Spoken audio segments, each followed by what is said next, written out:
Welcome all.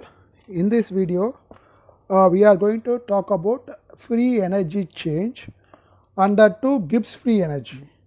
Okay, Gibbs free energy is the last thermodynamic function we are going to deal with. So free energy, there are two free energies, Helmholtz free energy and Gibbs free energy. In chemistry, we are more interested in Gibbs free energy because which gives the spontaneity of the process. Okay, Gibbs free energy, what is the definition for the Gibbs free energy is, it is the maximum possible useful work that can be obtained from the system. That is useful work. Okay, useful work means the work done. We have already seen in the first law of thermodynamics. In the first law of thermodynamics, we have seen that the heat Q would be equal to U plus W, okay, or probably U minus PdV or U plus PdV. So we will be taking it as work done, or del U, that is basically the correct. Actually del U is equal to Q plus W. Sometimes the work done will be taken as negative or positive. So some book will say Q is equal to del U plus W. Okay, so del U is equal to Q minus PdV would be the definition.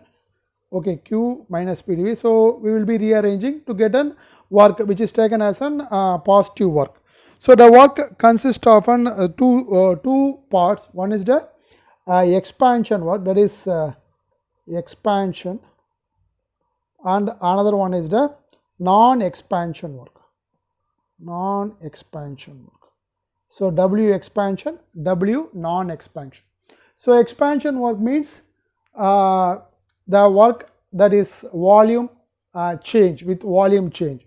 So Q can be written as delta U plus P del V plus work of non-expansion. Okay, work of non-expansion. So Q is equal to del U plus P del V plus work of non-expansion. From the enthalpy change, we know that del U plus P del V is equal to del H. So Q is equal to del H plus work of non-expansion. Non-expansion work means it is the useful work. Okay, work is divided into two parts. That is the work that is done to expand the system. That is they call it as an non-useful. I mean the useful, that is non-useful work, and the work of non-expansion. Work of non-expansion is considered as an useful work. Okay, so here Q reversible, from the entropy definition, Q reversible by T is equal to del S.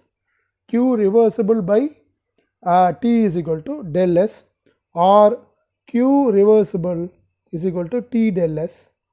Okay, where T is the temperature, del S is the entropy change. So substituting this over here, T del S is equal to del H plus work of non-expansion. So remember, work of non-expansion is the useful work that is done by the system other than the expansion. Okay, other than the expansion. Expansion means that's from volume 2 to volume 1, volume 1 to volume 2. That is compression or expansion, both the things are expansion work. So rearranging, we will get minus work of work of non-expansion, or we will take as work of non-expansion, or minus work of minus work of non-expansion is equal to del H minus T del S. Okay, minus work of rearranging, minus work of non-expansion is equal to del H minus T del S. So the work of non-expansion, that is useful work, is taken as del G. Okay, Gibbs free energy. Del G is equal to del H minus T del S. So this is the definition of a del G, Gibbs free energy. So the unit of Gibbs free energy is again kilojoules per mole, same as that of a enthalpy and internal energy. It is also a state function. Okay, it depends on both. It does not depend on the path in which it is changed. It depends on only the initial and the final state of the system. So it is a state function, and proper definition of del G is equal to minus work of non-expansion minus work of non-expansion. So here del G gives the spontaneity of the reaction. When del G is negative, then the process is spontaneous. Then the process is spontaneous.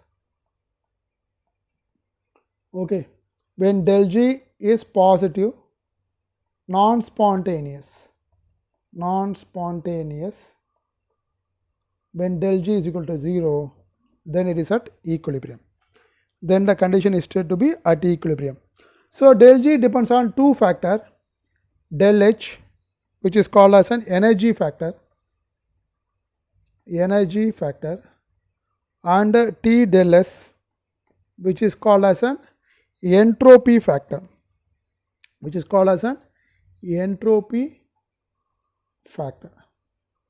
Okay. So depending on the sign of the del H and T del S, there can be 4 conditions. First condition is when del H and T del S are negative. When del H and T del S are negative, then when the del H is greater than T del S, when the del H is greater than T del S, because both are negative. If the T del S is negative, del G is equal to del H minus T del S. So minus negative T del S would become a positive. Okay, del G should be negative. When the H is greater, then the process is spontaneous.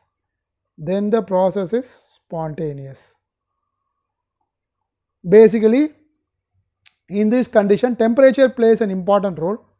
Here, lower temperature means del H will be greater than T del S. Lower temperature would mean del H should be greater than T del S.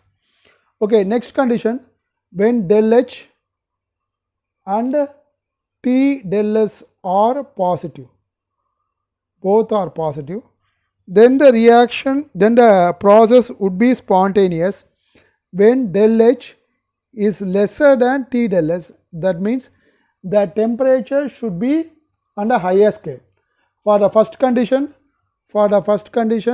the temperature should be lower to make the process feasible. For the second condition, the temperature should be higher to make the process feasible. Okay. So the third condition is when del H and del H is negative, T del is positive. That is, the energy factor is negative and the entropy factor is positive. Okay. Then at all temperature, all condition, the process is spontaneous. All temperature, process is spontaneous. Okay. When this is the third condition. Fourth condition, when del H is positive, T del S is negative, at all conditions, all temperature, the process becomes non-spontaneous. Okay.